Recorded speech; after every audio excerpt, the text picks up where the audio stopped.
Hi there, so this is going to be a quick video about a topic I end up talking about a lot, which is how to deal with leeches when you're hiking. So if you're anything like me, you really hate leeches, but leeches are on every continent on Earth, so you're going to have to deal with them at some point. You'll mostly find leeches, you'll find them any time of day, but typically they're at their absolute highest concentration I've found when it is actually raining, or when the ground is very wet with loose water flowing after a rain event has occurred. You'll almost never find them on a very dry trail, which means that on your typical weekend hike, you'll be able to dodge them reasonably easily. But on a longer hike where you're not in control of the weather, you'll run into them at some point. So when we're thinking about leeches, you've really got a few layers of defense that you can think about. Realistically, if you want to keep them off in the first place, the backbone of what you're going to need is a form of insect repellent with a reasonably high concentration of DEET, which is the active ingredient. Now, these two things, this one here is an 80% DEET. That's not good for putting on large areas of your body, but it is highly effective. This one is an aerosol, it's 40% DEET. It's more useful for keeping it off, keeping bugs and insects and leeches off your whole leg, for example, or your whole arm. With both of these, the active ingredient DEET is absolutely lethal to aquatic life. So one of the things to think about is if you know you're going to be wading through creeks, just have a think about whether or not you can avoid using these things, because they're, as I say, lethal, particularly to frogs and so on that live within streams. When you're using this sort of gear, the 80% stuff, as I say, really creates a barrier.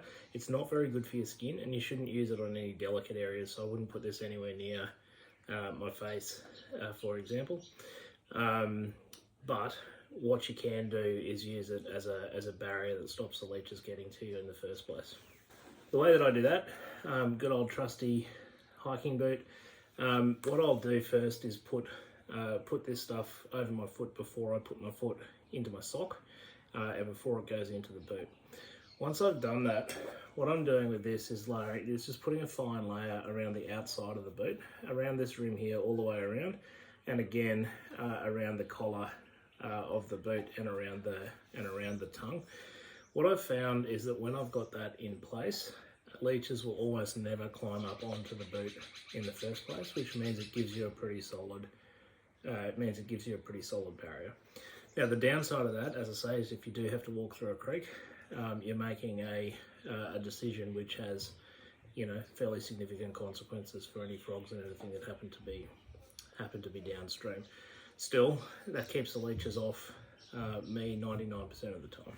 If you move from there, to go upwards from that point, you're really talking about some kind of leg defense. Now, this is a hiking gaiter. Goes down underneath your boot and then closes over the top to create a kind of shell around your leg that clips in over the top of your boot. Now, that's good at keeping them off your leg, is certainly effective. Again, just where that collar is and where the open holes are, using some of the higher DEET is a good idea.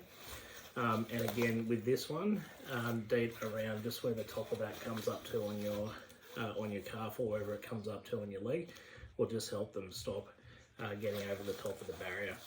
The good thing about having something like that on your leg is that it lets you see them coming, and they can be brushed off fairly easily.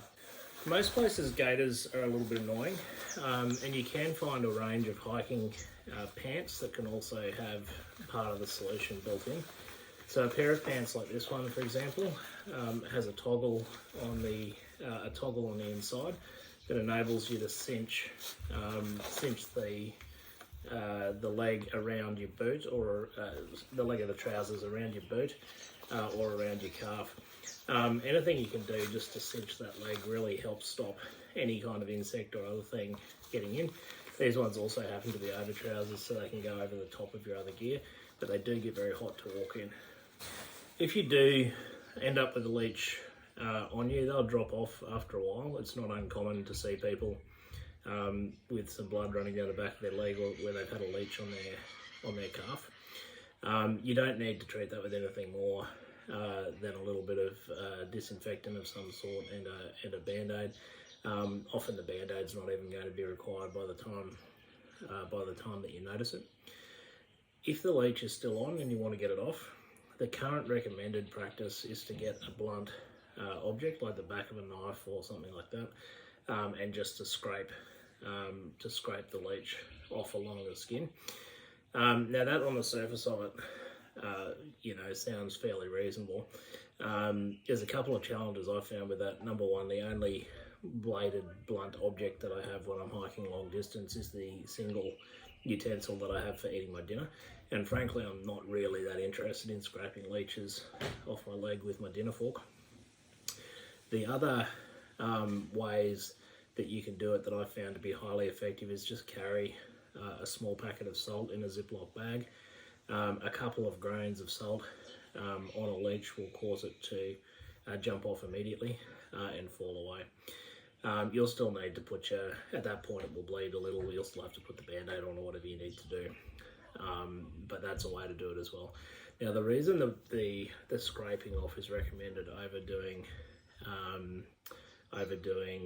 something like using salt to cause the leech to drop off is the leech in its fright will regurgitate some stuff, which can increase the chance that the bite site becomes infected. So that's the sort of compromise that you're making. You'll hear other older school tools like use a lighter, make it red hot and touch the leech. I mean, you can do that, but honestly, the salt is a far easier way to go, I've found, and has much the same effect from a medical outcome point of view.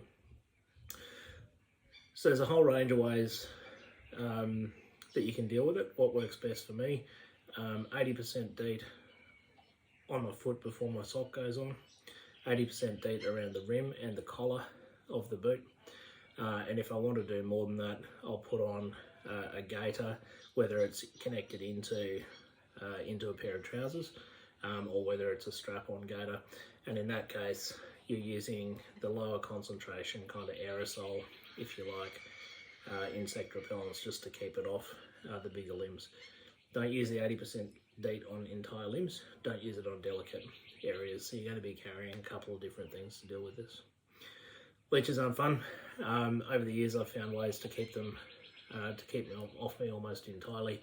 I hope that is useful to you, and look forward to seeing you on the trail.